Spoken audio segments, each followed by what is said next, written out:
Chapter 3 Rody and the Mystery Boy by Jessica Anastasia. Now, let's begin of part 2. Oh, I know. Don't think I forgot about you taking Peter to Germany without permission or even telling me. Rody was unsure about the tone May used. It seemed light-hearted enough, yet there seemed to be a threatening edge in her voice that told Tony not to misbehave like that again. Either way, Rody found the idea of Tony taking Peter on a surprise vacation in Europe adorable. And he could not help but smile. Well, technically I told you I was taking him out of New York and you said that was okay. The glance May threw him was enough to shut Tony up, but Rody vowed he would ask about that later. So let's start with Peter's competitions, Tony said, pulling a notebook and checking something. May nodded, taking a sip of her coffee. I know he's been asking about the robotics competition. Tony scrambled something down. Okay, we'll sign him up for it. He already bounced some ideas on me. I'm sure we will find something nice. And what about the science fair?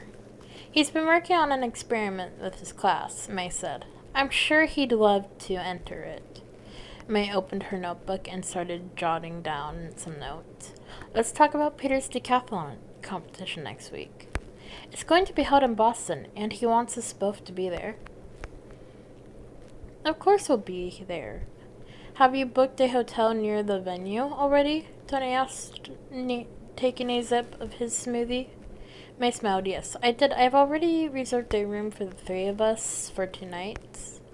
Tony nodded. Great. And what about school trips? May frowned. I don't know, Tony. Some of them cost a lot of money. This time it was Tony giving May a look before he waved a hand. Money's not an issue. We'll cover it. May looked unsure but did not say anything against it. Instead, May sighed, grateful for Tony's financial support. Okay, there's a field trip to the Museum of Natural History in a few weeks. And they are starting to collect money for the end of the school year field trip to MoMA. I'll handle it. What about the other issues with the trips? Do they have enough chaperones? There we go. I wouldn't know. They know my schedule and everything and look at me like a single parent. It's not like they would ask me for that, May admitted. Rody thought it made sense, of course. May would pretend to be a single mother for Peter's protection. If anyone would be told at school, it would be days until the whole world knows Tony has a son. And then the kid could never be left alone. Rody knew all too well what happens if an enemy of Tony's decided on revenge. Being close to Tony had been dangerous before Iron Man, but it was murderous now. As an Avenger, Zemo is only the last example in a long line of danger. Hey, have you thought about what Peter's going to do this summer? Tony asked, taking a sip of his smoothie. May shook her head. Not really. What do you have in mind? Well, I was thinking of taking the two of you to our beach house in Barcelona. I don't think I'm going to be able to say that again. Or try to say that. Well, I'm just going to keep on going. We could spend some quality time together. Quality time and bond. What do you think? I think that sounds expensive, May answered, unhappy. Rody's mind was racing with possibilities, and he couldn't wait to find out the truth, but he didn't say anything. He couldn't bring himself to ask the question on his mind. Not yet. He knew he needed more information before he could jump to any conclusion, so he sat there, silently watching and listening, as Tony and May discussed parental issues they had. Seemed like a team when it came to parenting, and it was clear to both of them that they were on the same page most of the time, though Tony seemed to insist on spoiling them, while May seemed to prefer a more controlled, planned, and subtle life, without too much financial need for anything. She seemed prudent in that. For a short moment, Rody wondered to which end Peter would lean, but then he remembered the lunch money. The kid did not decline, even though he could never need so much, and Rody wished the boy would have been at the other category. God. But Rody just listened, fascinated by the family dynamics he was seeing. It was a strange feeling, and it made Rody feel like he was intruding on something intimate. He glanced over at Tony, who was laughing and joking with May as they discussed Peter's latest report card. He looked for any signs that Peter wasn't their biological child, but he saw nothing to suggest otherwise. So next week when I go to Washington, Peter will be sleeping here. The room is prepared and stocked with new clothes, not to forget all his stuff that is already here. I'll wake him up in the morning, make sure he is in bed on time, make breakfast, pack lunch. Happy will bring him to school and pick him up from his friend's place after he is done. Everything is ready, and we will call you once a day between 6:30 and 8 p.m. to make sure everything is fine. And you can text or call in any case. The school is informed and has gotten the document for the time being. Happy will be seen as a guardian. Tony kept on listening an uncountable list of preparation for Peter's stay at the compound. May kept asking questions whether Tony thought about something or other and allowing for an ideal situation, but Rody just felt relieved. Sure, he would have to give Tony and Peter alone time, and the boy would be home late after spending time with his friends, but Rody had the option of getting to know his nephew quite well. He couldn't help but feel this must have been planned. As May finished her breakfast, Tony got up to clear the dishes. May stopped him. I can take care of that, Tony. You already done so much for Peter this morning.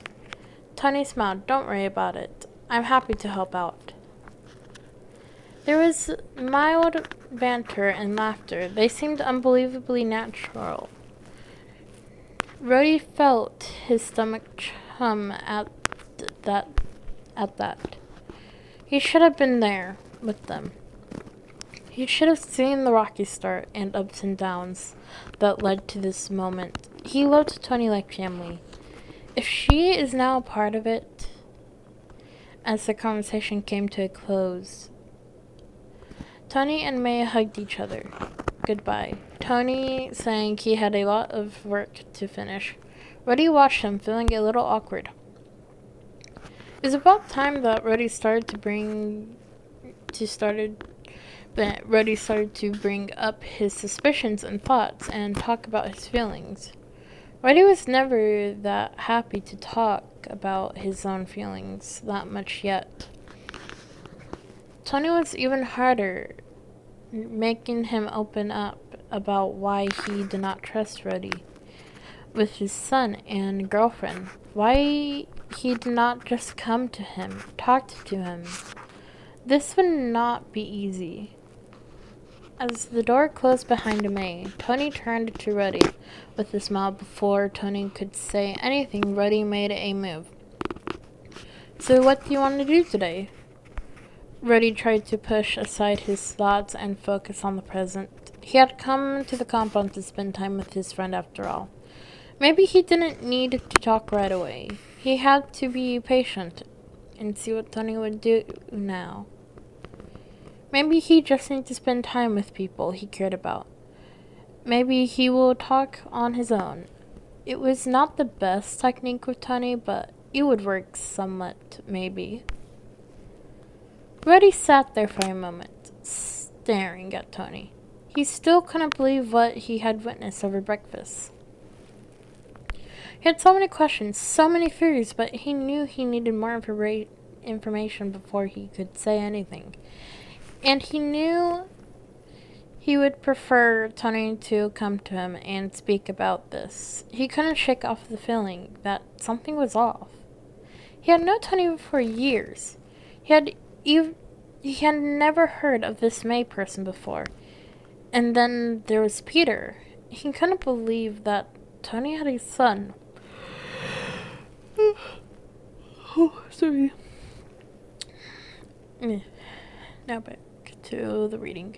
A teenage son at that. And yet here he was, watching Tony care for a boy with ease. Rody didn't know what to make of it all. Part of him was happy to see Tony's softer side, the side that cared for someone else so deeply, but the other part of him felt like he'd been left out of a major part of Tony's life. However, he still felt a bit like he was in an alternate reality, one where Tony Stark had a son and a girlfriend that he never heard of before. As he sat there, Rody couldn't help but think about everything that had happened. He was happy for Tony. Really, he was, but why hadn't he been informed about any of this?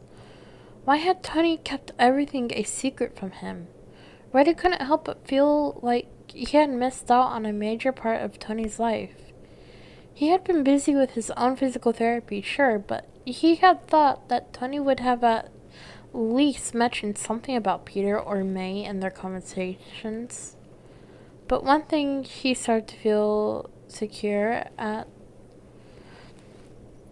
May was a good mother for Peter, and Rody would encourage such behavior and maybe even their relationship. Though Rody felt sad that Pepper was no longer in the picture. Rody had watched in awe as they worked together so seamlessly, wondering how they managed to make it all look so easy. It was similar to how Pepper was dealing with Tony, only that Tony seemed way more responsible. Rody would love to learn the secret these two women had on Tony while Rody was struggled. Or was it Tony's son that made the difference? Oops. There we go. Pepper and May knew the boy took care of Peter with Tony. Rody had a friend in Tony who had always been there for him, even the darkest of times. He knew he had to step up for Tony now, which meant step up for May and Peter now too, obviously. Rody sighed deeply, feeling a bit foolish for his earlier jealousy and confusion. He was happy for Tony. He really was. And he knew in time he would get used to the new dynamics at the compound. But for now, he couldn't help but feel a bit lost in this new world that he found himself in. A world where Tony Stark was a father and where May Parker was a new friend for Rody and a girlfriend for Tony. It was going to take some time to adjust, but Rody was willing to do his best for Tony, for Peter, and for the new family that they had created. Tony, can we? Well, Rody, I have to go to work. I have to do all of Pepper's work while she handles the crisis in Thailand. Not to forget my own work, Tony explained before leaving the room. Rody sighed, knowing that he would have to postpone the conversation. Instead, he turned to Friday. Friday, tell me who May and Peter are. What can you tell me about them? I'm sorry, Colonel. I am unable to answer this question with the current security protocols. So, Friday, you want to tell me what our dear honey bear all heard and saw? Of course, boss, Friday answered, directly staring at the recording of all Rody's encounters since he entered the compound. You want to explain something to me? Tony questioned when he finished the recording. I don't know what you mean, boss, Friday responded laconically. There we go. Had to think about what the word was for a moment. Anyways, back to it. Oh, is that so? Tony raised an eyebrow.